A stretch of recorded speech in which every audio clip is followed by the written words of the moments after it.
Hi, good morning. My name is Lisa Dublin. I'm a health coach, a life coach, a speaking coach. And I have a question for you this morning. How disciplined are you in your life? And where do you need more discipline? What could you do with more discipline in your life? We often say that we have goals and we are going after big things, but here's the reality: we often fall to the level of our systems. That's it. As disciplined as you are is as far as you're going to get with the goals that you say you want to accomplish. And so I want to talk about that this morning. Welcome wherever you're watching me. Don't forget to hit the subscribe button on YouTube. Also follow me on LinkedIn. I'm also on Instagram at Lisa M. Dublin. So go follow me there. I usually go live there after I go live here on LinkedIn and YouTube at the same time. So you can jump over to Instagram after. It's usually a more engaged conversation, honestly. So I'm enjoying the experience of both of them. But this morning, I want to speak from one of my favorite books. Okay, are you ready? I'm gonna start I read a lot, as you can perhaps tell, and I'm gonna start bringing the books, the quotes from what I've read as a reference. So it's not just me speaking, but you know that there are other people out there who think this. But here's one of the books that has changed my life. Can you see it? It's called Discipline. Oh my goodness, it's backwards, but anyway, it's called Discipline Equals Freedom, and it's by somebody called Jocko Willink is his name. That's the name of the book, Discipline Equals Freedom. And it is a field manual. He was a Navy SEAL. He trained Navy SEALs. And I mean, if you are watching from your bed this morning, or if you are that person who's just looking for an extra motivation to get up and get going, this is the program for you for the next 15 minutes. That's what we're going to do. This book, every time I read it, it really acts like an espresso shot. Oh my goodness, you guys. You want to be inspired? You feel like you don't want to do something and you're looking for motivation. Apart from this here, Basement Chronicles Live with me, Lisa Dublin, this book, a good read of it the night before, you are sure to get up and to do what you have to do. And so I want to read a couple pages this morning, discuss a bit, perhaps hopefully get some of you to chime in, tell me what you think. Let me see if I can actually sign in on LinkedIn so that I can see what everybody else is thinking. But I want to start with it's on page 122, and he talks about, let me just move this over here. Give me a second. All right. All of the things that we do. Don't forget to hit the subscribe button, share this, like this video so that it goes up. The algorithm begins to kick in. I really would appreciate you doing that. Tell somebody, tag somebody, share this live on your page. Let people know that, it's on. That would be great. And let's just change the ticker here to discipline equals freedom. And that is what we're talking about this morning. So, on page 122, I want to begin no with page 54. I was going to begin on 122, and this book is so delicious that like I'm always rifling through it trying to find, inspiration, anything. And he says this about hesitation. I think that's why I want to start this morning on hesitation, on not doing the thing that you want to because you are afraid. And this is what he says. This is on page 54. He first starts by quoting Brutus from the play Julius Caesar by Shakespeare, and this is what he says: "Between the acting of a dreadful thing and the first motion, all the interim is like a phantasma or a hideous dream." And Jocko Willink, the writer, he goes on to say, that is Brutus from Shakespeare's Julius Caesar, who in the play is plotting to kill Caesar, someone he was loyal to.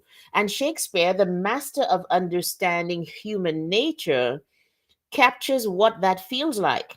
This is how Shakespeare's words would translate today: between the acting of a dreadful thing, between the moment when you are waiting to do something that you don't want to do, and the moment when you initiate the action, the whole time you are waiting to take that action is like an evil specter, an apparition, a nightmare. And so Jocko Willing goes on to say this: the battle, the struggle where discipline is concerned and hesitation takes place in that moment between wanting to do the thing and taking that initial step. That moment when we must step into the unknown, that moment filled with fear and horror. And that fear is what causes hesitation, and hesitation causes defeat. Obviously, he's talking about in the context of war, of battle. Okay, it also works in our lives when we know that we should do something and we are so hesitant. We A lot of people like to do stuff like, no, I just need to find out so much about it before I take a step. I need to find out all the things. And the moment passes you by. You don't make the call. You don't ask the question. You don't raise your hand. You don't take the opportunity before you, not because you're just trying to find other information, but because you are afraid. And he says this: hesitation allows the moment to pass, the opportunity to be lost, the enemy to get the upper hand.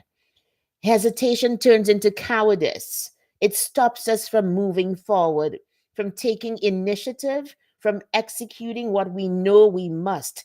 Hesitation defeats us. So we must defeat it.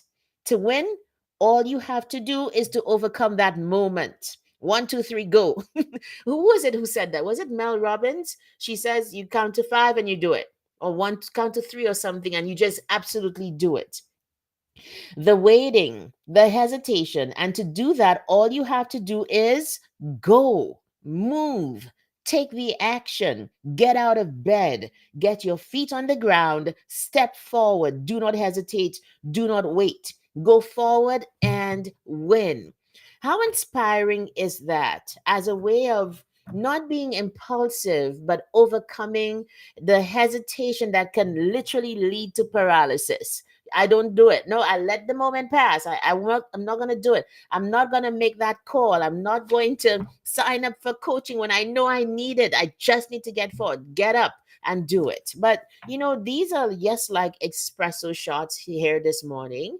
And then we have to go off and do the hard work of figuring out how to make discipline a part of what you do. And just continuing along, so that was on hesitation from the book. If you're just joining me, welcome wherever you are, on LinkedIn, on YouTube. I'm here for a couple minutes and then I'm going to jump over on Instagram. So you can follow me on Instagram. I think, let me just put on oh my goodness, I'm on IG. Okay, there it is. I'm on IG at Lisa M. Dublin. Please go follow me over there and we can have a grand old time, a lot more intimate, I think, than LinkedIn or YouTube can ever be, honestly. So here's about the comfort ambush, and this is on page 122. He says this: does the snooze button sneak onto your finger and deliver an extra 9 minutes of sleep? Oh my goodness, how many times has that happened? It has happened to me. It's still happening. Okay, I still have to battle regularly with moments, periods, swathes of time, of days when I just don't feel like. And I have to constantly remind myself in these moments of why I'm going after a certain goal, what is going to get me, what it means to me as a means of combating the comfort of just snoozing, cuddling in bed, that kind of thing. Get up, do the work. So he goes on to say, does a donut surreptitiously slip into your mouth? Do you unconsciously chew and swallow that sugar coated lie? Does comfort clandestinely ambush you on the way to the gym and prevent you from getting to the gym and doing your workout? No, of course not. None of these things happen. Comfort and luxury do not ambush you. You ambush yourself. Ouch. Did you hear that? You ambush yourself. I didn't say it, but I would. If I were coaching you, I would say it. Okay? Sometimes we need to hear the hard things and have somebody around us who does not accept our excuses. That's important. He says, you ambush yourself, you allow it to happen. Do not do that. Stay vigilant and stay on the path. So, are you sabotaging yourself? Are you the one ambushing yourself? Like all sorts of excuses for us not to get done what we know we must. No. At some point, you have to say to yourself, enough excuses, get up and do what needs to be done. So here's the second page. This is 124. He says this, and I'm going to discuss after this one, I think. Don't negotiate with weakness. There are all sorts of thoughts in your head, debates going on, discussions, rationalizations, negotiations. I worked out hard yesterday. Missing one workout won't matter. I can just do this task later. One piece of pizza won't make a difference. Oh my goodness, ouch. That article said rest and recovery was more important than work. Yeah, right. These are the voices of weakness trying to negotiate with discipline. I Did you hear what he just said? These are the voices of weakness trying to negotiate with discipline. Do not negotiate with weakness. Shut those voices down and make them pay for speaking up. That reminds me of what I used to say during COVID.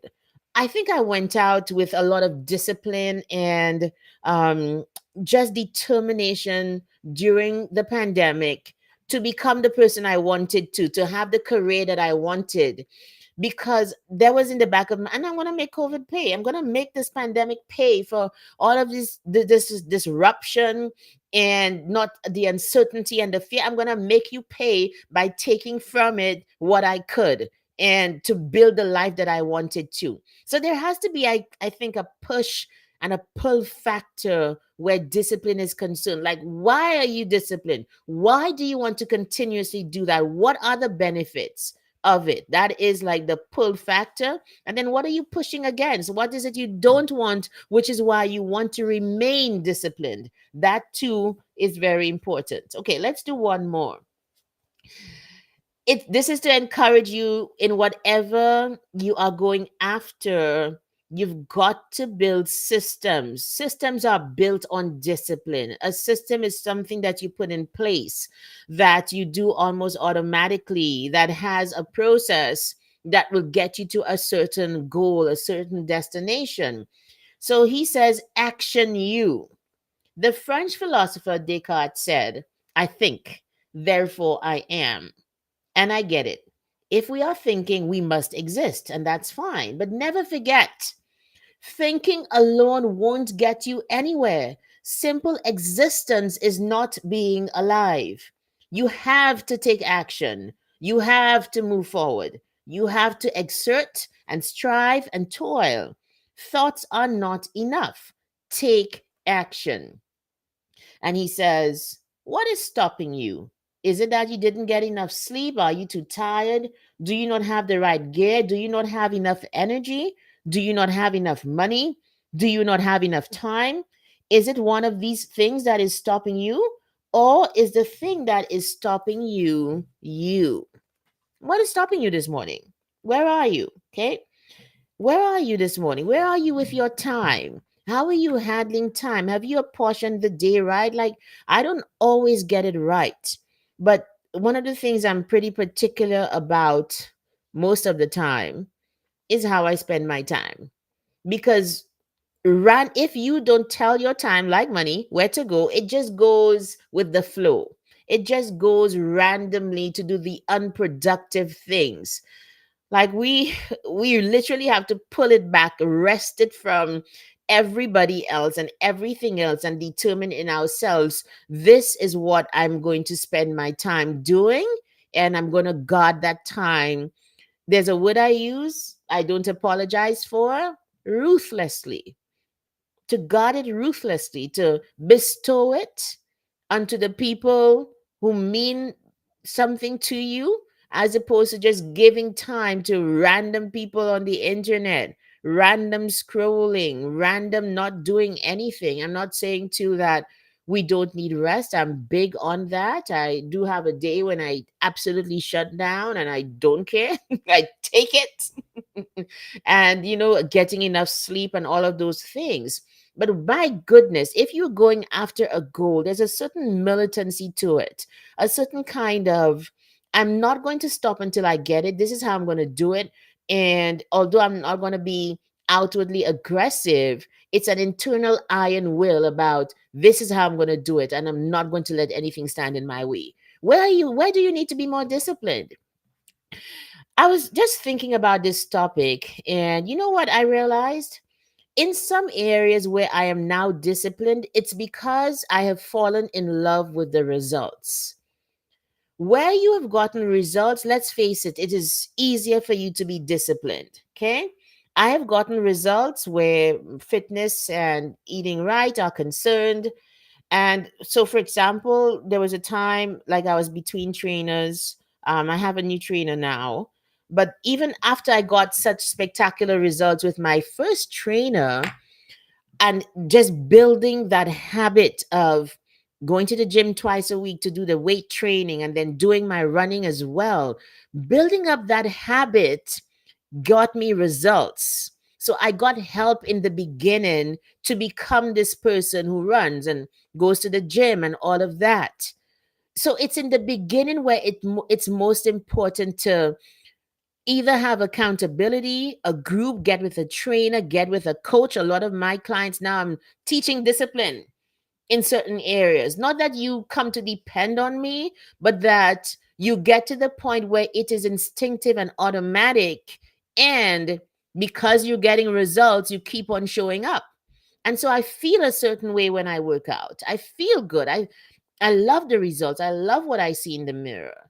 So that keeps me going now in terms of if I don't do it, even when my trainer changed industries last year, and because I was so in love with the results, I was trying to keep on going to the gym to do what I used to do with them, and I wasn't very successful, but at least there was a sense of maintenance of what I already had.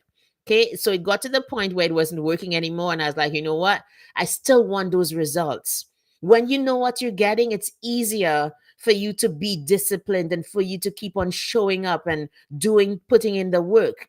Until you get there, though, you've got to keep on either getting with somebody who can help you to get into habit and to get to a certain result that you so cherish that it becomes easier for you to be for maintain discipline. But discipline gets you results. It's one thing to have a lofty goal like all of us do, but if you are not putting systems in place and being disciplined about it, you are not going to get results. That's just what it is. Okay, so my time is up. Let me just tell you a couple things. So, I'm kind of revamping my website. So I want you can go check out this link, lisamdublin.com/speaking, kind of redoing a lot of what I hadn't realized that I'd been speaking for so long and had done so much. Okay. And it's just like just the tip of the iceberg of some of what I've been doing. I've put on there. The thing is now I'm starting to make sure I've got camera and mic wherever I speak so that I can come back and bring it back. I've been doing this for years and not realize that, hey, if you don't document it, it's almost like it didn't happen. So I'm sorry for that, but it's not going to happen again. And I'm teaching speakers to be that kind of speaker. So you can find out two things there. You can book me to speak. I speak on determination. I speak on a couple things that are there. You can find out on the website. And I also train speakers. I have my established first program called Speak with Confidence. That is coming up in April of 2025. There's a wait list. Please sign up there and you get a prize. It's first come, first serve. I only take 10 people. Um, I I am about results, right? And if you are in a speaking program, your trainer needs to have ears and eyes on you. And so it can't be an on-demand program where I don't know what the students are doing, whether you're getting results. No, it's not that. When you enter Speak with Confidence, then you learn how to speak with authenticity and confidence. That's it. That is the promise that happens. Confidence in everything you do. Okay. And afterwards, you get into the speaking school where you continue to hone your skills as a speaker. So that is the first program. My second program is coming up in October, and this one is for people who already speak, who have the gift of the gab. Confidence is not a thing for you, okay? Or if it is, it's not because you haven't done it, but maybe you haven't had the practice. But it's really for those thought leaders, people who have something to say, to offer the world and want to go out there and do it. That program is called Find Your Fire. I am super excited about it. Same 10 people. So it's on a first come. And this one is not just by applying. Like, I'm going to choose from whoever comes in the best 10 people, because you're going to go out and become that professional paid speaker by the time we're done together. Okay. So you can find out more about each of the programs. Sign up on the wait list for either Speak with Confidence or Find Your Fire. Like, if you can speak and you want to take this further, you see yourself as a thought leader, there's a book in you, there are courses in you, and the supplement of speaking can be what you need. If you are a business owner with a novel idea, an entrepreneur who can use speaking to further your business, like to go out, and I've got clients like that who have an idea, a new thing, and the book and the speaking support what they do. If that is you, Find Your Fire is a novel program in that it will not just coach you on how to become that professional paid speaker. There's also an element of life coaching in it. From my experience, speakers also need life coaching. You know why? When I step out there on stage, from my experience of all of these years of speaking, if I haven't settled certain things in my mind, you can see the bumps. You can see where I start and stop. And that's not a bad thing. That is humanity. But humanity that is unprocessed as a speaker, it doesn't show up favorably for you. And so it's the first program that I know of. Tell me if you know others where I am incorporating life coaching and speaking coaching to make you that speaker who is wholesome when you step up on stage. And the promise is that every time you step on stage, you're going to get another gig. Every time you step out, you're going to be so inimitable, unable to be replaced, that you're going to be in demand. And so I've built in certain things into the program to ensure that by the time you leave, if you've never made money as a speaker, you will be doing that as part of what we offer you. So go find out. LisaMDublin.com/speaking. Find out about how you can hire me to speak. I am a speaker. Go out and speak. I love being on stage and inspiring people in certain ways that matter and that leave something with you that you will continue to think about even after I've exited left or right. And also, if you're not into speaking, but you're listening to me and you're like, I need discipline, I want to do something with my life. My other program is called How to Get Unstuck. And if you go to lisamdublin.com/coaching, then you can book a connection call with me, because life coaching has changed my life and it's changing my clients' lives. And I can be your coach. So get with me. It's a 6-month program where I take you through certain foundational things that have worked for me and my clients and worked in life. When you look at the greats, the successful people, you need to have certain things at a foundational level. And then you build on them in terms of discipline, in terms of strategy and system and accountability to get you to whatever your goal is. So 2 ways to connect with me: lisamdublin.com/coaching, or through the speaking as well. Anyway, you guys, tomorrow we speak about talk. We talk about talking about speaking. Yep. I mixed up my words there. Tomorrow we speak about speaking. It's what I do, what I love to do. And I want to, also give some tips on speaking with confidence, about getting your message out there in a way that people will listen. All of these things are important. So join me again tomorrow, same time, 6 a.m. MST, 8 a.m. EST or AST, right here on LinkedIn or YouTube. Okay, you guys, I'll see you later. I'm jumping on Instagram right now. So make sure you follow me there at Lisa M.